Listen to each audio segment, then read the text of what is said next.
Il y a, dans ce que vous avez écrit, le plaidoyer pour une terre. C'est quelque chose de très particulier qui vous engage totalement. Oui. Et vous allez vous engager. Bien. Alors, pour s'engager, il faut mettre les lunettes.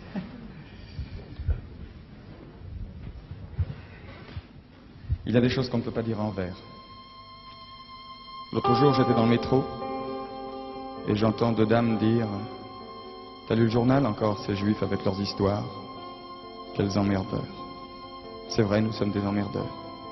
Ça fait des siècles qu'on emmerde le monde, c'est dans notre nature, que voulez-vous. Abraham avec son Dieu unique, Moïse avec ses tables de la loi, Jésus avec son autre joue toujours prête à la deuxième baffe, puis Freud, Marx, Einstein, tous ont été des gêneurs, des révolutionnaires, des ennemis de l'ordre. Pourquoi? Parce que l'ordre, quel que fût le siècle, ne pouvait les satisfaire, puisque c'était un ordre dont ils étaient toujours exclus. Remettre en question, voir plus loin, changer le monde pour changer de destin, tel fut le destin de mes ancêtres. C'est pourquoi ils sont haïs par les défenseurs de tous les ordres établis. L'antisémite de droite reproche aux Juifs d'avoir fait la révolution bolchevique. C'est vrai. Il y en avait beaucoup, en 1917. L'antisémite de gauche reproche aux Juifs d'être les géants du capitalisme. C'est vrai. Il y a beaucoup de capitalistes juifs. La raison est simple. La culture, la religion, l'idée révolutionnaire d'un côté, les portefeuilles et les banques de l'autre, sont les seules valeurs transportables, les seules patries possibles pour ceux qui n'ont pas de patrie. Et maintenant, aujourd'hui qu'il en existe une, l'antisémitisme renaît de ses cendres, pardon, de nos cendres, et s'appelle antisionisme. Il s'applique aux individus, il s'applique à une nation. Israël est devenu un ghetto, Jérusalem c'est Varsovie. Les nazis qui nous assiègent parlent arabe, et si leur croissance se déguise parfois en faucille, c'est pour mieux piéger les gauches du monde entier. Moi qui suis un juif de gauche, je n'en ai rien à faire d'une certaine gauche qui veut libérer tous les hommes aux dépens de certains d'entre eux. Car je suis précisément de ceux-là, d'accord pour la lutte des classes, mais aussi pour le combat et le droit à la différence.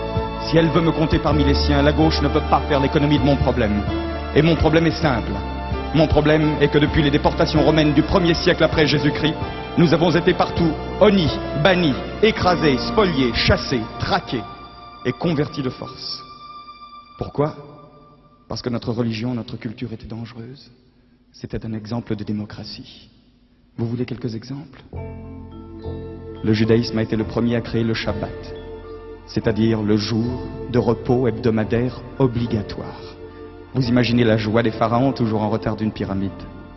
Le judaïsme interdit l'esclavage. Vous imaginez la sympathie des Romains, les plus importants grossistes de main-d'œuvre gratuite de l'Antiquité. Il est dit dans la Bible, la terre n'appartient pas à l'homme mais à Dieu. De cette phrase découle une loi, celle de la remise en question automatique de la propriété foncière tous les 49 ans. Tous les 49 ans. Vous voyez l'effet d'une loi pareille sur les papes du Moyen-Âge et les bâtisseurs d'empire de la Renaissance. Il ne fallait pas que les peuples sachent. On commença par interdire la Bible, et puis ce fut la médisance. Les murs de la calomnie qui devinrent les murs des ghettos, puis l'Inquisition, les bûchers, et plus tard les étoiles jaunes. Auschwitz n'est qu'un exemple industriel de génocide, mais il y a eu des génocides artisanaux par milliers. J'en aurais pour 3 jours, je vous le jure, rien qu'à nommer tous les pogroms d'Espagne, de Russie, de Pologne et d'Afrique du Nord. À force de fuir, de bouger, le juif est allé partout. On extrapole et voilà. Il n'est de nulle part. Nous sommes au rendez-vous, monsieur Chancel. Je suis effectivement de nulle part. Nous sommes parmi les peuples comme l'enfant à l'assistance publique. Je ne veux plus être adopté. Je ne veux plus que ma vie dépende de l'humeur de mes propriétaires. Je ne veux plus être un citoyen locataire. J'en ai assez de frapper aux portes de l'histoire et d'attendre qu'on me dise entrez. Je rentre et je gueule aujourd'hui. Je suis chez moi sur Terre et sur Terre j'ai ma terre. Elle m'a été promise, elle sera maintenue.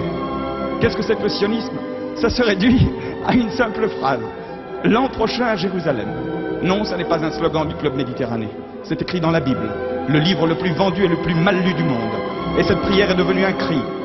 Un cri qui a aujourd'hui plus de 2000 ans.